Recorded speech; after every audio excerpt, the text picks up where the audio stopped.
नमस्कार दोस्तों, कैसे हो आप सभी। मैं संदीप स्वागत करता हूं आपके ही यूट्यूब चैनल पर pan free maths with Sandeep sir पर। बच्चों, हम सिंपल इंटरेस्ट की ऑलरेडी 5 वीडियो कवर कर चुके हैं। आज हम लास्ट पार्ट कवर करने वाले हैं सिंपल इंटरेस्ट का, जिसमें हम देखेंगे कि मिसलेनियस टाइप के क्वेश्चनों को हम किस तरीके से सोल्व करेंगे।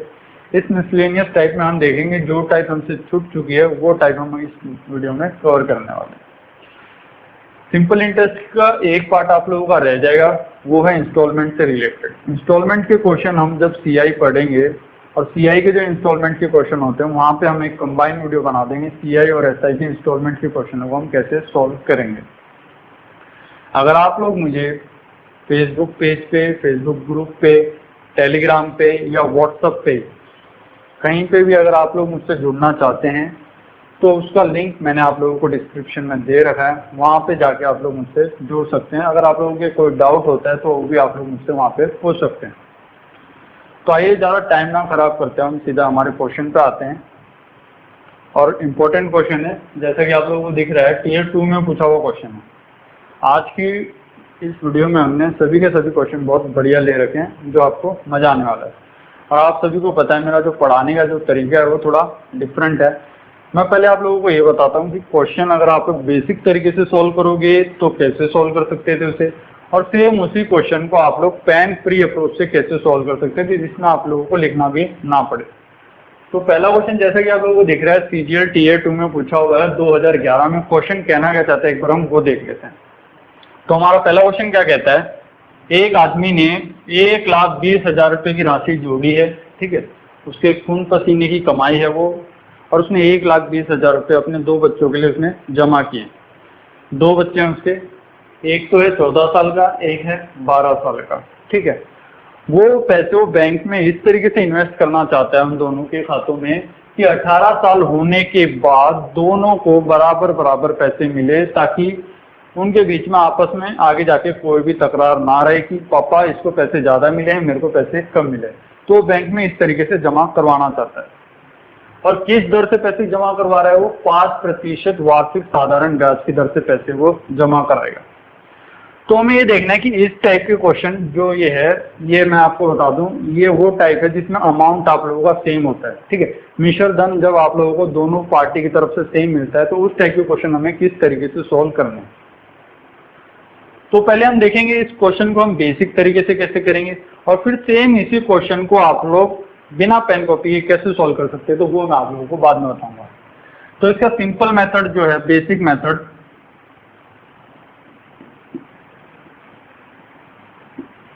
मेथड, क्या कहता है, जो फादर था उसने कितने पैसे जमा कर रखे हैं, तो आप बोलोगे सर 1,20,000 रुपये उसने जमा कर रखे हैं, और ये अब उसे अपने 2 बच्चों में बांटने हैं। हम मान लेते हैं ये है बड़ा लड़का और ये है छोटा लड़का, ठीक है। बड़े लड़के को इतने पैसे बांटने और छोटे लड़के को भी इतने पैसे बांटने हैं कि 18 साल होने के बाद दोनों को पैसे क्या मिले, बराबर बराबर मिले। बड़ा लड़का कितने साल का है, तो आप बोलोगे सर 14 साल का है। छोटा लड़का कितने साल का है, 12 साल का है। और जो पैसे वो बैंक में जमा करा रहा है वो 18 साल तक करा रहा है। तो मैंने ये देखा जो छोटा लड़का है उसे 18 साल होने में कितने साल लगेंगे, 6 साल लगेंगे। बड़े लड़के को कितने साल लगेंगे, 4 साल लगेंगे, ठीक है। और 18 साल के बाद जो पैसे इन्हें मिलेंगे वो बराबर मिलेंगे, यानी जितने पैसे बड़े लड़के के पास होंगे उतने ही पैसे किसके पास होंगे, छोटे लड़के के पास होंगे।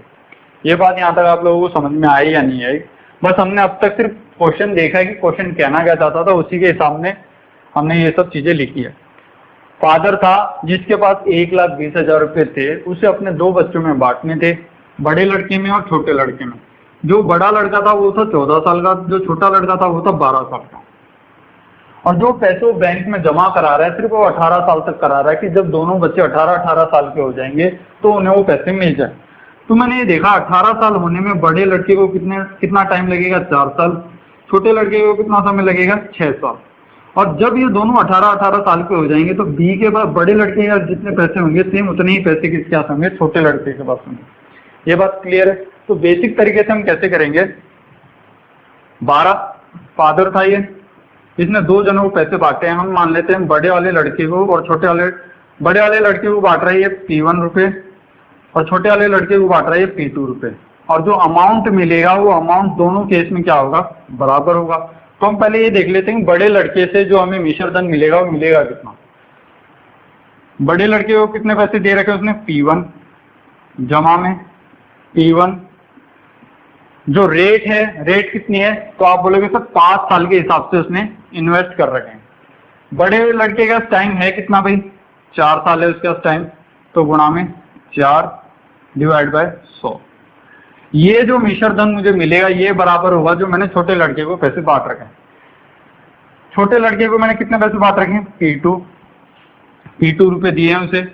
इस P2 पे जो उसे साधारण ब्याज मिलेगा 5% से, और ये 18 साल होने में से कितना समय लगेगा, तो आप बोलोगे सर 6 साल लगेंगे इसे,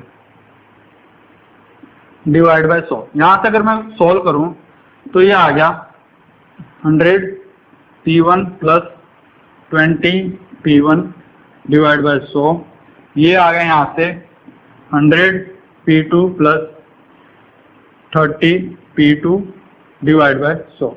100 से 100 कैंसल आउट हो गया।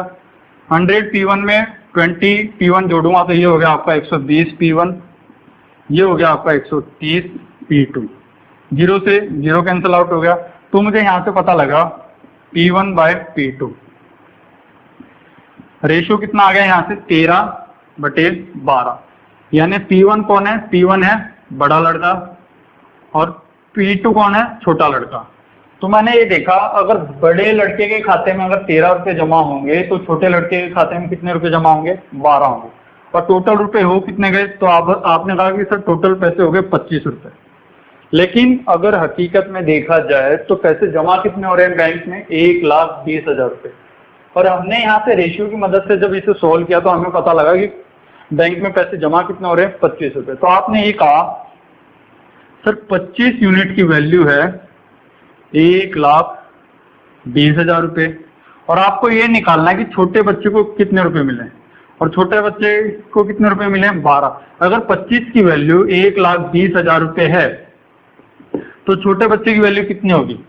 तो देखो इस टाइप के क्वेश्चनों को आप लोगों को सॉल्व नहीं करना, भले आप बेसिक से करो। मैंने देखा 25 की वैल्यू अगर 1,20,000 है तो 25 का आधा कितना होगा, 12.5, यानी जो वैल्यू मुझे मिलेगी अगर 12.5% होता, 12.5 होता तो इसको मिलते थे 60,000, लेकिन ये 12.5 नहीं है, ये है कितना 12, यानी जो वैल्यू इसे मिलेगी वो 60,000 से कम मिलेगी। मैंने ये देखा ये तो 48,000 बहुत ही ज्यादा कम है, ये 60,000 से ज्यादा है, ये भी 60,000 से ज्यादा है, तो 60,000 से हल्की सी कम कौन सी वैल्यू है, तो आपने कहा सर 57,600 रुपये। ठीक है, अगर आप लोग इसे बेसिक से भी सोल्व करते हो तो इसे आप लोगों को सोल्व करने की जरूरत नहीं है। आपने ये देखा 25 की वैल्यू है कितनी, 1,20,000, और मुझे निकालने है वैल्यू 12 की। अगर 25 की वैल्यू 1,20,000 है तो 12 की, अगर 12.5 की वैल्यू निकालनी होती तो आंसर आता 60,000, लेकिन मुझे वैल्यू किसकी निकालनी है, 12 की, यानी जो आंसर आएगा वो मेरा 60,000 से हल्का सा कम आएगा। तो मैंने देखा कि 60,000 से हल्का सा कम कौन सा आंसर है, तो ये आपका आंसर हो जाएगा। आई होप आप लोगों को ये बेसिक तरीका समझ में आया होगा कि किस तरीके से इस क्वेश्चन को आप लोगों को सोल्व करना था। अब मैं आपको एक दूसरा तरीका बताता हूं कि आप लोग इस क्वेश्चन को सेकंड मेथड से कैसे सॉल्व कर सकते थे, और फिर उसी में आप लोग इस क्वेश्चन को बिना पेन कॉपी के कैसे सॉल्व कर सकते थे वो भी हम देखेंगे। मैंने ये देखा, ये तो आप लोगों को पता ही है, ये फादर है, इसके 2 बच्चे हैं, एक बड़ा लड़का है एक छोटा लड़का है। बड़ा लड़का 14 साल का है, छोटा कितने का है, 12, और 18 साल तक पैसे जमा कराने हैं। तो इसके पास कितना टाइम है, 6 साल है। इसके पास कितना टाइम है, इसके पास 4 साल है। अब मैंने ये देखा बड़े लड़के को जितने पैसे जमा कराए थे उसके पास कितना टाइम है, 4 साल, और दर कितनी है, 5%। तो इसका 120% बराबर दे रखा है छोटे लड़के को जितने पैसे जमा कराए। छोटे लड़के के कितने पैसे जमा कराए थे उसने, 20 जमा कराए थे। कितना टाइम था उसका, 6 साल, और दर कितनी थी, 5। तो यहाँ से हो गया 130%। तो ये क्या आ गया, यहाँ से ये आ गया बड़े लड़के का अमाउंट और ये आ गया छोटे लड़के का अमाउंट, यानी मिश्र धन। ठीक है, बी पैसे जमा कराए थे, उसके अगर 120% अगर बी का निकालूं तो ये मिश्र धन सी को जितने पैसे जमा कराए थे उसका 130% दोनों चीज आपस में क्या हो जाएगी, बराबर हो जाएगी। क्योंकि ये क्या है, ये है आप लोगों का अमाउंट आप लोगों का सेम होना चाहिए।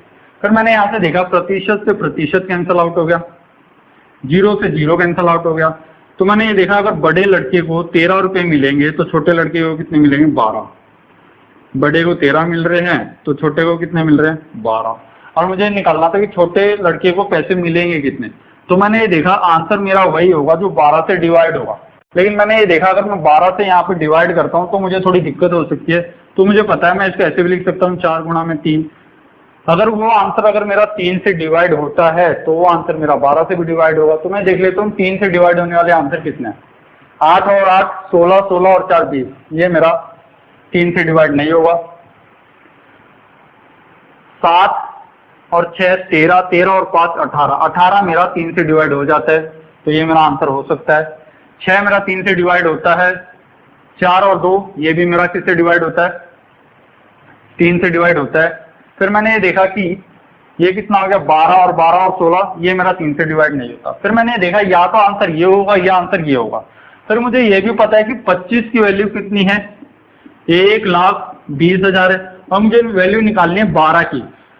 तो 12 की वैल्यू ऐसी होगी, अगर 12.5 यूनिट की वैल्यू निकालता तो आंसर आता मेरा 60,000। लेकिन आंसर निकालने में मुझे 12 यूनिट का, यानी जो आंसर आएगा वो मेरा 60,000 से कम आएगा। तो यहाँ पे आप लोगों का आंसर कितना हो जाएगा, फिर ये हो जाएगा 57,600 रुपये आपका आंसर हो जाएगा। तो आइए देखते हैं हमारा नेक्स्ट क्वेश्चन क्या है। अब मुझे उम्मीद करता हूँ कि जो अगर आप लोगों के सेम अमाउंट के ऊपर अगर कोई भी क्वेश्चन आएगा तो आप लोग उसे इजीली सॉल्व कर लोगे। सेकंड क्वेश्चन भी आप लोगों का इंपॉर्टेंट क्वेश्चन है, एफसीआई ने पूछा हुआ है 2013 में ग्रेड 2 के एग्जाम में। तो हम क्वेश्चन देख लेते हैं क्वेश्चन कहना कहते हैं। मैंने ये देखा नितिन नाम का एक लड़का है जो कुछ पैसे उधार ले रहा है। पहले तो उसने पैसे उधार लिए 3 सालों के लिए, ठीक है। 3 सालों के लिए उसने पैसे उधार लिए, किस दर से ले रहे हो, 6% वार्षिक ब्याज, साधारण ब्याज की दर से पैसे उधार ले रहे हो। लेकिन कंडीशन और खराब होने के कारण उसने देखा कि भाई 3 साल में जो तूने पैसे उधार लिए थे उससे काम नहीं चल रहा। उसने फिर आगे 5 साल के लिए पैसे और उधार ले लिए। अब आगे 5 साल के उसने जब पैसे उधार लिए तो किस दर से ले रहा है वो, 9% वार्षिक साधारण ब्याज की दर से। अब भी काम नहीं चला उसका, फिर उसने दोबारा पैसे उधार ले लिए 8 सालों के लिए। अब 8 सालों में जो पैसे उधार ले रहा है और तो अब किस दर से ले रहा है, 13% वार्षिक साधारण ब्याज की दर से पैसे उधार ले रहा है। अब उसने क्या किया कि 11 साल के बाद कुछ पैसे जिससे उसने पैसे उधार लिए थे उसको लौटा दिए। 11 साल के बाद वो कितने पैसे लौटा रहा है, वो लौटा रहा है 8,160 रुपए लौटा रहा है। तो आप लोगों को ये बताना है कि उसने कितने पैसे उधार लिए थे, ये आप लोगों को बताना है। देखते हैं इस टाइप के क्वेश्चन को आप लोगों को करना कैसे। मैं ये मान लेता हूं उसने कितने पैसे उधार लिए होंगे, 100 रुपए उधार लिए थे उसने, ठीक है। ये बात क्लियर है यहां तक। फिर मैंने देखा पहला केस 1, 3 साल के लिए टाइम और रेट। पहले उसने कितने साल के लिए पैसे उधार लिए, 3 साल के लिए। किस दर से ले रहा है, 6% से। तो यहां से जो साधारण ब्याज मिला वो कितना मिल गया यहां से आप लोगों को, 18। ये बात क्लियर है। केस 2, फिर उसने दोबारा पैसे उधार लिए 5 सालों के लिए। टाइम कितना है, 5। दर कितनी है आपकी बार, 9%। तो 5 गुणा में 9 कितना आ गया, 45। ये बात क्लियर है। फिर केस 3 आ गया। टोटल कितने साल हो गए, 3 और 5 8 साल हो चुके हैं। और जो पैसे दे रहा है वो कितने साल के बाद दे रहा है, 11 साल के बाद। यानी 8 साल आप लोगों के हो चुके हैं, तो 11 साल होने में उसके पास और कितना टाइम बचा है, 3 साल और बचा है। और अब जो उसने पैसे उधार लिए वो 8 वर्ष के लिए लिए हैं 13% से। तो इन 8 सालों में से सिर्फ हमें 3 साल का ही इस्तेमाल लेना है, क्योंकि उसने 11 साल के बाद पैसे लौटा दिए। तो अब हमें सिर्फ 3 साल चाहिए, क्योंकि 8 साल हमारे ऑलरेडी हो चुके हैं। 3 और 5 8, तो 8 + 3 यानी कि उसने 3 सालों के लिए और पैसे उधार रखे खुद के पास। किस दर से पैसे रखे उसने खुद के, 13% के, ठीक है। तो 13 गुणा में 3 कितना हो गया, 39 हो गया। अगर अब मैं यहां से इसे जोड़ता हूं, 9 और 5 कितना हो गया, 14। 14 + 8 कितना हो गया, 22। तो यहां से कितना आ गया, 4 और 3 7, 1 8 और 1 10। तो मुझे यहाँ से एक बात पता लगी कि उसने अगर 100 रुपये लिए थे तो साधारण ब्याज कितना हो गया इन 100 रुपये के ऊपर, उसे कितने पैसे ज्यादा देने पड़ेंगे, 102 रुपये ज्यादा देने पड़ेंगे। तो अमाउंट कितना हो गया यहाँ से अमाउंट हो गया 202। लेकिन हमसे जो वैल्यू पूछी है वो ये पूछी है कि उसने पैसे कितने उधार लिए थे। तो मैंने ये देखा यानी 102 रुपये उसने ब्याज लौटाया है, पैसे उधार कितने लिए थे उसने 100, तो यानी 102 यूनिट की वैल्यू कितनी दे रखी है आप लोगों को, 8,160 रुपये दे रखी। और वैल्यू निकालनी है आपको 100 की, यानी आपको पता है जो आंसर आएगा वो आपका 8,160 से लगभग थोड़ा सा कम होगा। ये तो 10,000 है, ये तो वैसे ही नहीं हो सकता, 6,000 तो बहुत ही ज्यादा कम हो गया, 12,000 वैसे ही ज्यादा हो गया, तो 8,160 से लगभग थोड़ा सा कम क्या आंसर है आप लोगों का 8,000। अगर मैं इसे कैंसिल आउट भी करता हूं तो 102 गुणा में 8 कितना होता है 816, तो 1 यूनिट की वैल्यू कितनी होगी 80, तो 100 यूनिट की वैल्यू कितनी हो जाएगी 8,000 हो जाएगी।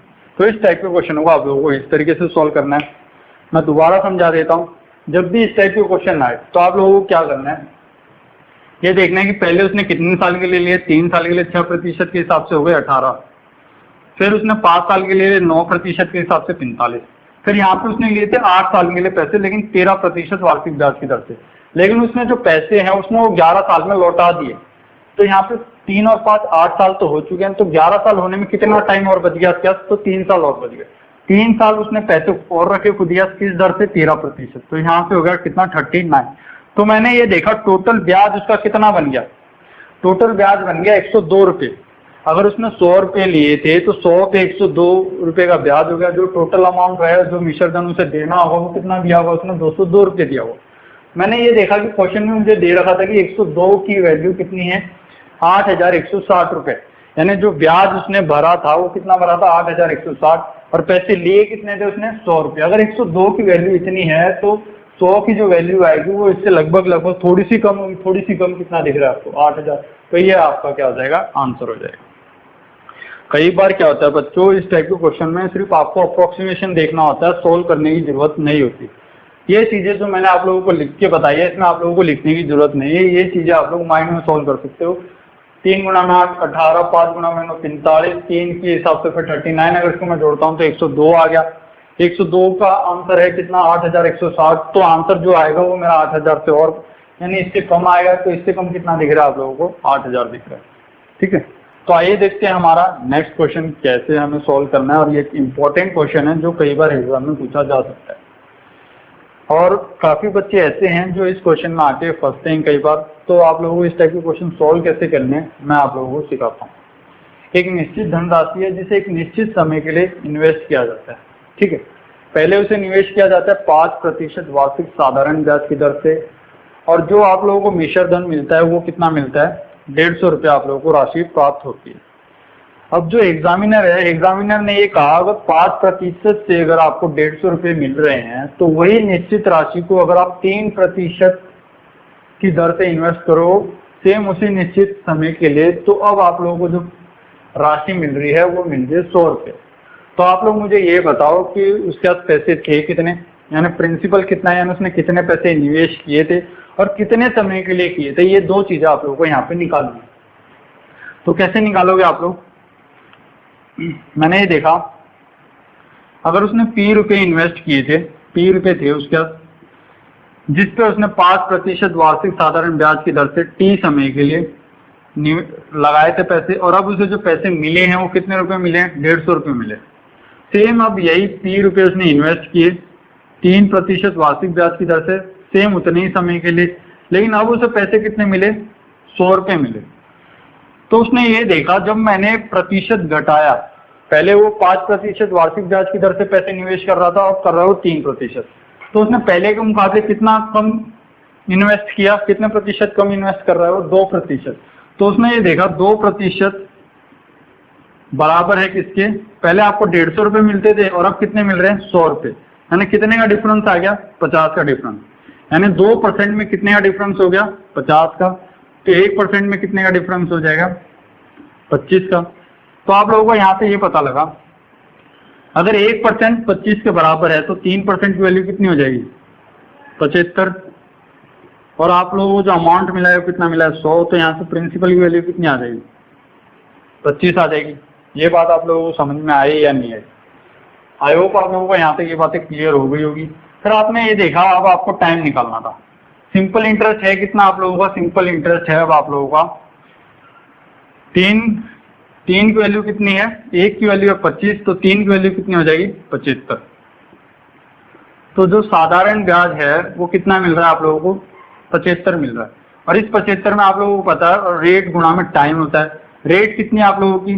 3%। तो टाइम कितना लगा होगा जो ये 75 बन जाए? तो टाइम लगा आपको 25 साल। ये बात क्लियर है या नहीं? सेम आप लोग यहाँ पे भी निकाल सकते हैं। 5% की वैल्यू कितनी हो गई? 1% की वैल्यू अगर 25 है तो 25 गुणा में 5 125। तो साधारण ब्याज हो गया आप लोगों का 125। रेट गुणा में टाइम, रेट जो है वो है आपकी 5%। तो इस 5 को कितने से गुणा करूंगे? 125 आपको साधारण ब्याज मिल जाए तो 25 आ गया। तो यहाँ से आप लोगों को पता लग गया प्रिंसिपल कितना आएगा? 25, और टाइम भी कितना आएगा आप लोगों का? 25। ठीक है, तो इस टाइप के क्वेश्चन आप लोगों को इस तरीके से सॉल्व करना।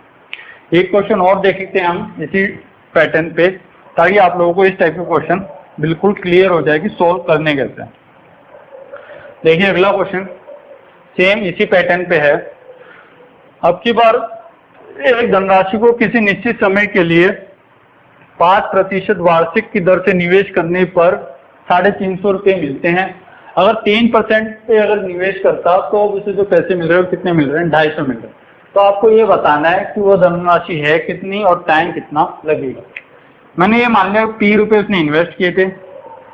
किस दर से इन्वेस्ट कर रहा था? 5% से। टाइम भी एक फिक्स था, T समय के लिए उसने इन्वेस्ट किए थे। और अब उसे जो पैसे मिले वो कितने मिले हैं? 350 रुपये मिले। फिर दोबारा उसने वही निश्चित राशि इन्वेस्ट की, लेकिन पहले वो कर रहा था 5% की दर से इन्वेस्ट, अब कर रहा है 3% की दर से, और टाइम है सेम ही है। अब जो उसे पैसे मिल रहे हैं कितने मिल रहे हैं? 250 मिल रहे हैं। तो मैंने देखा पहले वो 5% की दर से इन्वेस्ट कर रहा था, अब कर रहा है 3% की दर से इन्वेस्ट। तो मैंने देखा 2% का डिफरेंस किसके बराबर है? 350 रुपये पहले मिलते थे, अब मिल रहे हैं 250, यानी अब कितने रुपए कम मिल रहे हैं? 100। यानी मैंने ये देखा अगर 2% अगर वो कम पैसे निवेश करता तो उससे 100 रुपये का नुकसान होता। यानी 2% की वैल्यू कितनी होगी? 100। तो 1% की वैल्यू कितनी होगी यहाँ से? 50। ये बात क्लियर है? अगर 1% की वैल्यू 50 है तो 3% की वैल्यू कितनी हो जाएगी? 150। 150 रुपये ये और 250 रुपये ये, तो प्रिंसिपल की वैल्यू कितनी आ जाएगी यहाँ से? 100 रुपये आ जाएगी। तो प्रिंसिपल तो हो गया आप लोगों का कितना? 100। मूलधन कितना आ गया आपको? 100 आ गया। साधारण ब्याज कितना मिला आपको? साधारण ब्याज मिल रहा है आपको 150 रुपये। और आपको पता है साधारण ब्याज कैसे निकालते हो? रेट गुणा में समय। रेट कितना दे रखा है आप लोगों को? 3। अब आप लोगों को निकालना है, अगर रेट 3 है तो आपको साधारण ब्याज चाहिए कितना? 150। तो इस 3 की गुणा इसके साथ कौन से नंबर के साथ करेगी? आपको आंसर 150 मिल जाए। तो आप लोगों को पता लगा 50 के साथ। तो आपको यहाँ से क्या पता लगा? जो टाइम लगेगा, टाइम कितना लगेगा? 50 साल लगेंगे। ठीक है, आई होप आप लोगों को ये क्वेश्चन समझ में आ गए होंगे कि किस तरीके से आप लोगों को इस टाइप के क्वेश्चनों को सॉल्व करना है। हमारा नेक्स्ट क्वेश्चन जैसा कि आप लोगों को स्क्रीन पे दिख रहा है, ये भी एक फिक्स टाइप का क्वेश्चन है और एक इम्पोर्टेंट क्वेश्चन है जो कई बार प्रीलिम्स में पूछा जा सकता है। 2017 में पूछा हुआ क्वेश्चन है आप लोगों का, 2017 में सीपीओ में आया हुआ क्वेश्चन है आप लोग।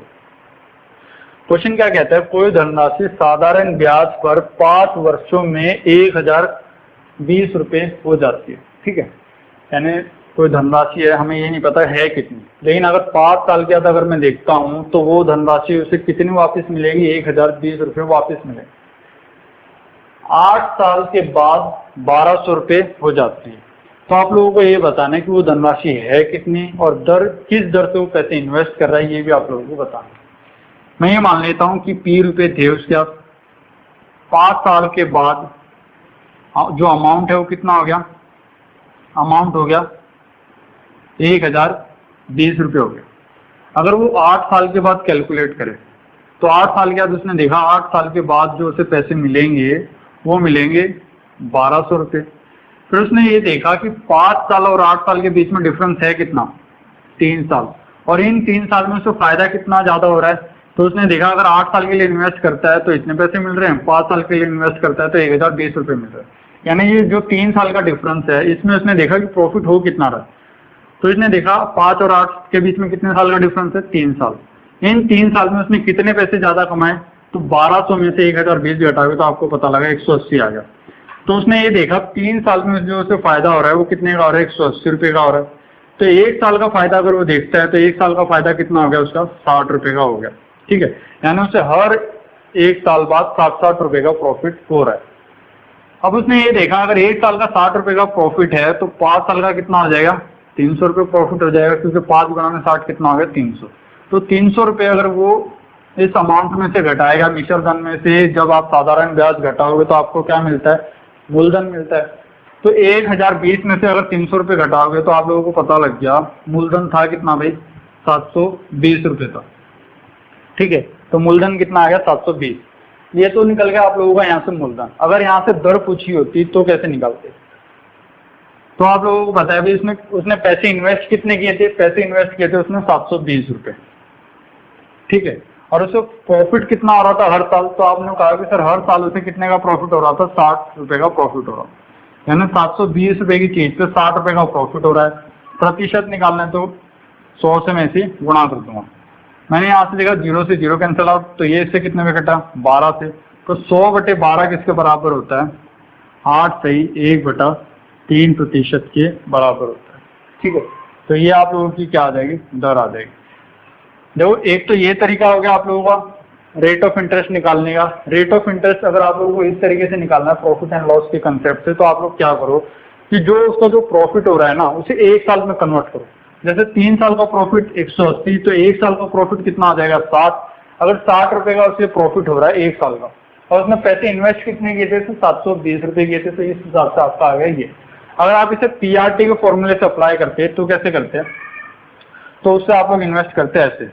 आपने ये देखा कि 5 साल का फायदा कितना हो गया उसे, देखो सिंपल इंटरेस्ट का फॉर्मूला क्या आता है, PRT/100। ठीक है, सिंपल इंटरेस्ट कितना हो गया, 300। मूलधन था कितना भाई, 720। रेट आपको निकालनी है, टाइम आप लोगों को पता है कितना है, 5/100। ये बात क्लियर है यहाँ तक। तो यहाँ से आप लोगों ने देखा अगर मैं इसे 0 से 0 कैंसिल आउट करूं, या अगर मैं इसे 30 से कैंसिल आउट करता हूं, तो ये कितने पे जाएगा, 5 पे। ये जाएगा आप लोगों का 12 पे। 12 से 5 से 5 कैंसिल आउट हो जाएगा, तो रेट आ जाएगा आपका 100/12। तो यहाँ से आप सोल्व करोगे तो आ जाएगा आंसर 8 से 1/3%। तो एक तरीका होता है आप लोगों का, इस तरीके से आप लोग रेट निकालो। लेकिन इस तरीके से अगर आप लोग रेट निकाल रहे तो टाइम ज्यादा लगेगा, कोई फायदा है नहीं इस चीज। तो आप लोग हमेशा अगर रेट कैलकुलेट करनी है तो जो भी आप लोगों का जो साधारण ब्याज होता है ना, उसे 1 साल में कन्वर्ट करो कि अगर 1 साल में उसे साधारण ब्याज मिलता तो मिलता 3 साल में साधारण ब्याज 180 मिला, तो 1 साल में उसे साधारण ब्याज कितना मिला, 60। यानी 60 रुपये का उसे प्रॉफिट हो गया। 60 रुपये का जो प्रॉफिट हुआ वो उसका किस पे होगा, मूलधन पे होगा। और मूलधन हमारा कितना है, 720। यानी 720 रुपये उसने लगाए थे और 60 रुपये का उसे प्रॉफिट हो गया। तो ओवरऑल जो उसे प्रॉफिट हुआ प्रतिशत में, तो वो हो गया आपका 8 से 1/3% का प्रॉफिट हो गया। हमारा लास्ट क्वेश्चन और इस वीडियो का सबसे इंपॉर्टेंट क्वेश्चन, और टीयर 2 में पूछा जाने वाला क्वेश्चन है। आप लोगों का 2018 में पूछा हुआ क्वेश्चन है टीयर 2 में। अगर आप लोग इस क्वेश्चन को सोल्व करोगे ना तो कैलकुलेशन में फंसोगे और टाइम ज्यादा लगाओगे। लेकिन मैं आप लोगों को बताऊंगा कि सेम इस टाइप के क्वेश्चन को आप लोगों को लिखने की भी जरूरत नहीं है, डायरेक्टली आप लोग आंसर टिक करके निकल सकते हो। तो पहले हम एक बार देख लेते हैं क्वेश्चन क्या ना जाता है। क्वेश्चन ये कहता है कि एक इन्वेस्टर है जो शेयर बाजार में अपने पैसे इन्वेस्ट करता है। ठीक है, उसे जब उसने पैसे इन्वेस्ट किए तो उसने ये देखा कि पहले साल उसे 12% का फायदा हुआ और दूसरे साल उसे 9% का फायदा हुआ। ठीक है, तो अब ये बताना है यदि 2 वर्षों के बाद उसे निवेश का मूल्य, जब उसने पैसे इन्वेस्ट किए थे और 2 साल के बाद उसे कितने पैसे मिल रहे हैं, 97,664 रुपीज मिल रहे हैं। ठीक है, यानी 97,664 रुपये उसे मिलते हैं 2 साल के बाद।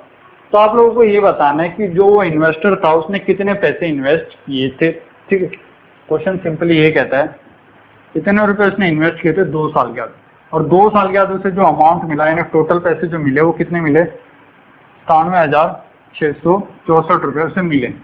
ठीक है, तो प्रिंसिपल और अमाउंट, पहले साल तो क्या हुआ, अगर उसने 100 रुपये लगाए थे तो पहले साल तो उसे फायदा हुआ कितने का, 12% का। यानी पहले साल अगर उसने 100 रुपये लगाए तो पैसे उसे मिलेंगे कितने, 112 रुपये।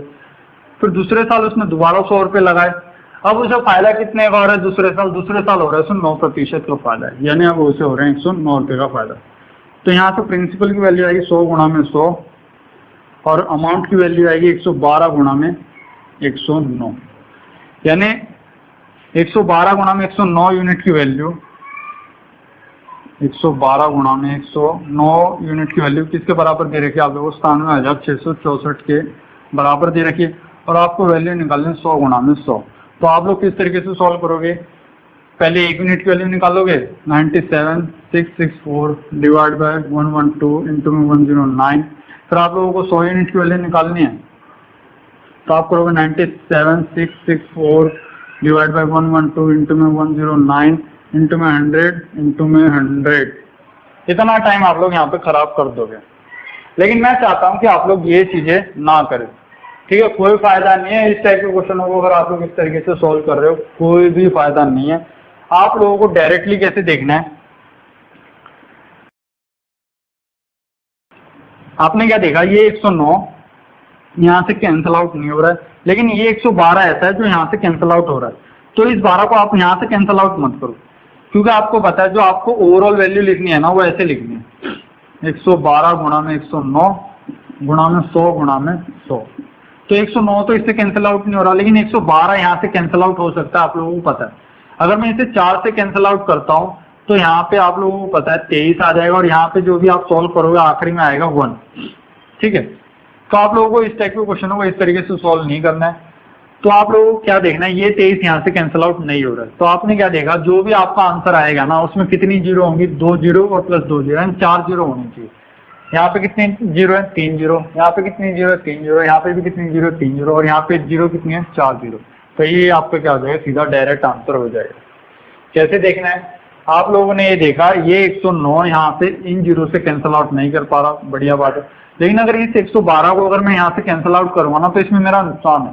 क्यों नुकसान है, क्योंकि मुझे दिख रहा है भाई ये 112 को मैं यहाँ से भी कैंसिल आउट कर सकता हूँ, क्योंकि 4 गुणा में 23 कितना होता है, 112। तो अगर मैं यहाँ से 4 से अगर इसे सोल्व करता हूँ तो यहाँ पे मुझे कोई भी यूनिट मिले मुझे उससे कोई मतलब नहीं है। लेकिन अब ये जो 23 है, ये 23 यूनिट की वैल्यू ऐसी मिल चुकी है जो इस 100 से डिवाइड नहीं होगी, यानी जो भी आपका फाइनली आंसर होगा ना वो आंसर ऐसा होगा जिसमें 4 जीरो आएगी ही आएगी। तो मैंने देखा सिर्फ 4 जीरो, तो मुझे एक ही आंसर में मिल रही है, तो वो मेरा आंसर क्या होगा, 3rd होगा, ठीक है। अगर आप यहाँ से अगर इसे 4 से सोल्व करके भी देखते हो तो कैसे सोल्व करोगे, 97,664 को अगर 4 से डिवाइड किया आप लोगों ने,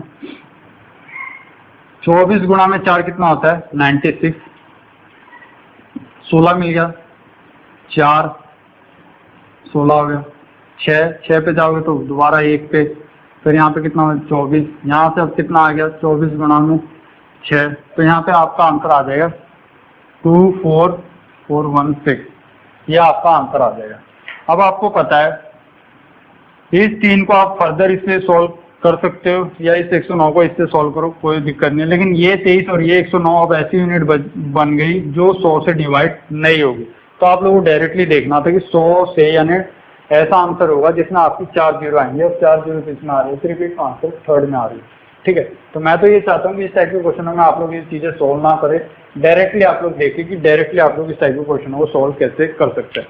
तो आज की क्लास में इतना ही था दोस्तों। अब हमारी सिर्फ सिंपल इंटरेस्ट की एक पार्ट हमारा बचता है, ठीक है, और वो बचता है हमारा इंस्टॉलमेंट वाला पोर्शन। इंस्टॉलमेंट वाला जो पोर्शन है बच्चों वो हम कवर करेंगे सीआई के साथ। जब हम सीआई के इंस्टॉलमेंट के क्वेश्चन करेंगे तो वहाँ पे हम सिंपल इंटरेस्ट के भी इंस्टॉलमेंट के क्वेश्चन हम देखने वाले। तो हमारा जो नेक्स्ट चैप्टर है जो स्टार्ट होने वाला है वो है सीआई, कंपाउंड इंटरेस्ट। बहुत ही मजा आएगा आप लोगों को इस चैप्टर में पढ़ने के बाद। इस चैप्टर से अगर आप लोगों को कोई भी डाउट होता है तो आप लोग मुझसे पूछ सकते हैं। लिंक मैंने आपको सभी को डिस्क्रिप्शन में दे रखे हैं। टेलीग्राम पे पूछना चाहे तो टेलीग्राम पे, फेसबुक पे पूछना चाहे तो फेसबुक पे। तो आज की वीडियो में इतना ही था दोस्तों।